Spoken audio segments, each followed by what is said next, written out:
Bismillahirrahmanirrahim. Assalamualaikum warahmatullahi wabarakatuh. Sahabat-sahabat sekalian, berjumpa lagi dengan channel Sukses dengan Logika Tuhan.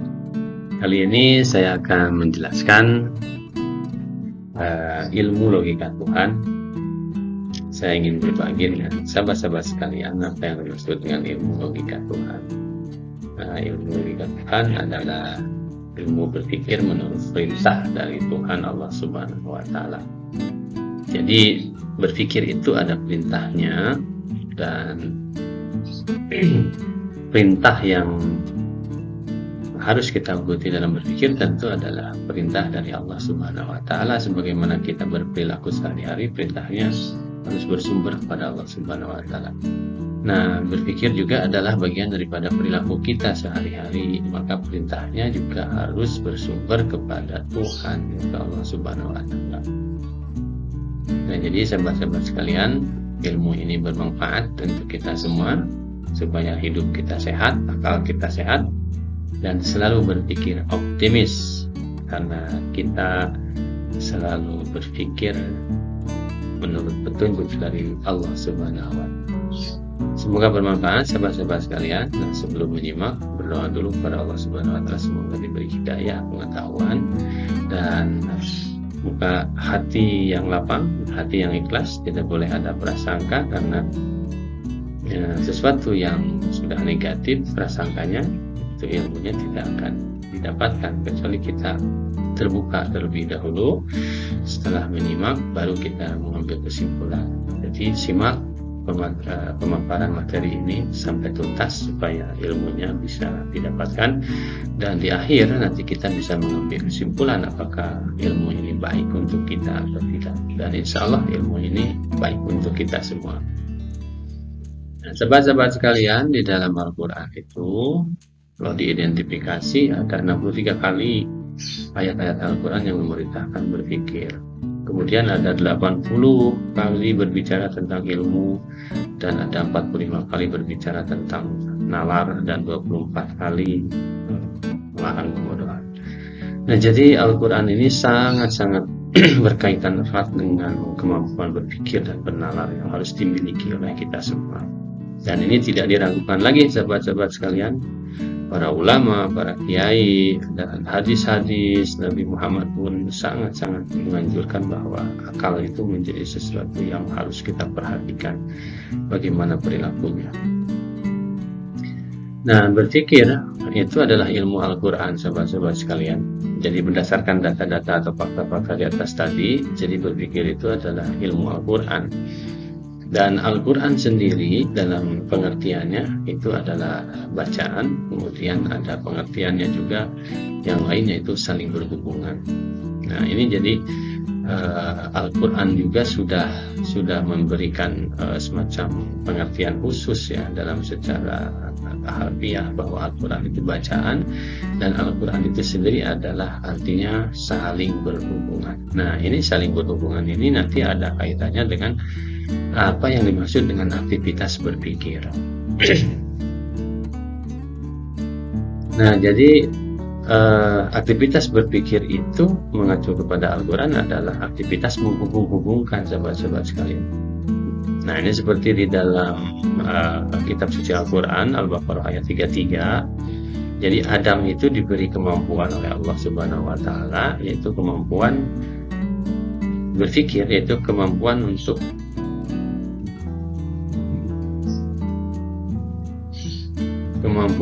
menyebutkan nama-nama di situ.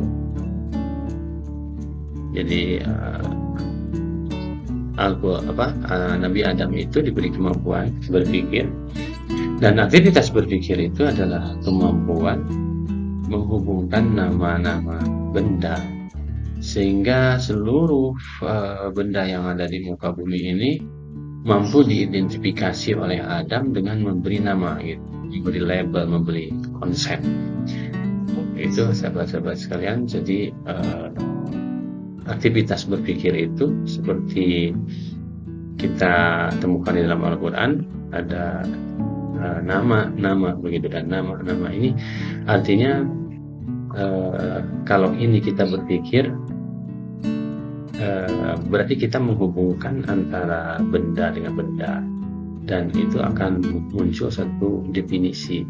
Jadi kalau kita membuat definisi sebuah konsep atau sebuah nama, itu pasti di dalamnya adalah hubungan antar dua benda. Itu konsep dasar daripada berpikir. Nah, menghubungkan ini tadi ini adalah konsep. Jadi menghubungkan itu adalah bisa menghubungkan benda dengan benda, kejadian dengan kejadian, kejadian dengan benda, dan ini adalah seperti inilah cara kerjanya berpikir itu. Nah, nanti benda-benda ini semuanya diberi nama di sini. Ini benda-benda juga ini diberi nama, kemudian setelah diberi nama baru dihubungkan, maka akan muncullah nama-nama baru atau konsep-konsep baru. Jadi dalam ilmu pengetahuan pun sekarang, di dalam ilmu fisika, kimia, biologi, dari astronomi, itu manusia bisa mengungkap rahasia langit dan bumi itu dengan memberi nama-nama. Ada galaksi Bima Sakti, ada matahari, ada planet, ada bulan, ada bumi, itu diberi nama itu. Nah, sehingga dengan memberi nama itu manusia bisa membedakan, menganalisis, bisa menyamakan, kemudian bisa mengungkap pola-pola sebab akibat rahasia langit dan bisa menciptakan berbagai macam teknologi. Jadi konsep dasarnya adalah berpikir itu proses menghubung-hubungkan benda sehingga benda itu bisa diberi nama, gitulah. Ini menjadi satu ilmu yang Allah berikan kepada Adam, dan kelebihannya tidak diberikan kepada kelebihan kepada Adam ini tidak diberikan kelebihan ini kepada malaikat ataupun iblis, begitu sahabat-sahabat sekalian. Nah, jadi logika itu apa sesungguhnya? Saya coba definisikan sederhana gitu ya. Memang banyak definisi logika yang berbau filosofi dan sulit dipahami itu bagi orang-orang awam. Tapi saya mencoba menyederhanakan, karena tugas Al-Quran ya, sebagaimana Al-Quran juga memerintahkan bahwa Al-Quran diturunkan itu tujuannya adalah memudahkan, untuk menyulitkan. Nah, pada kesempatan ini saya juga tidak ingin menyulitkan gitu dari logika itu apa, saya ingin memudahkan saja, menyederhanakan. Tentu tidak ada yang jamin kebenaran. Pemikiran orang itu tidak ada yang dijamin 100% benar, dan pemikiran orang itu pasti akan diuji oleh pemikiran-pemikiran yang lain.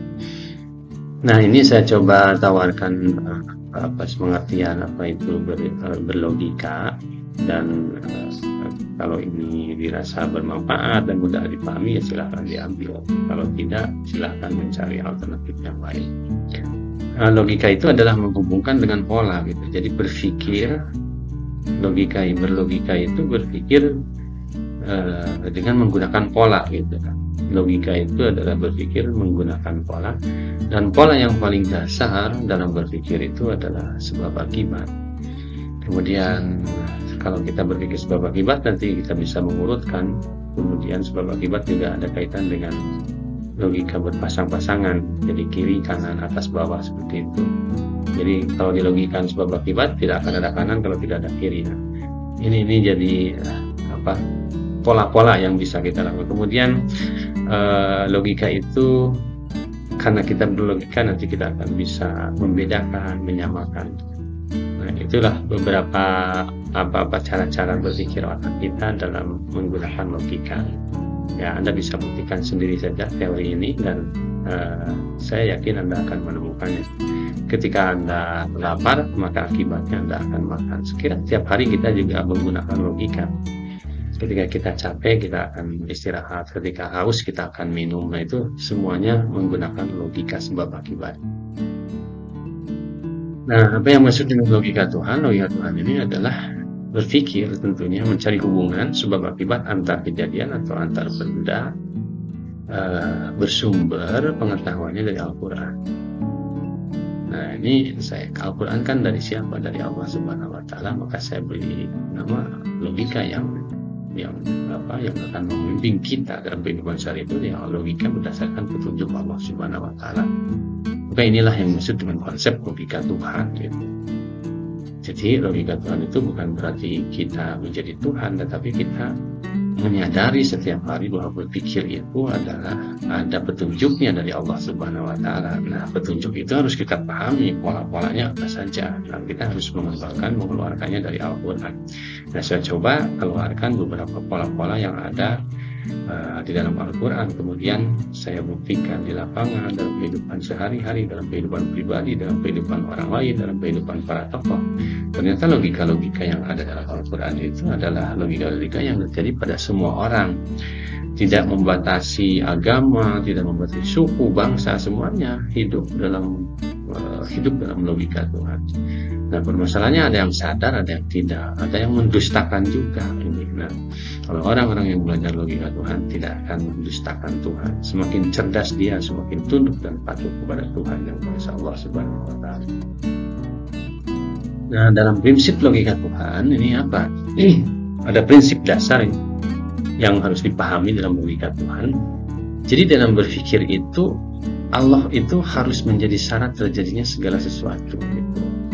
Jadi Allah itu harus menjadi syarat terjadinya segala sesuatu. Jadi logika Tuhan itu logika yang mencoba mengajak manusia bertauhid pada Tuhan.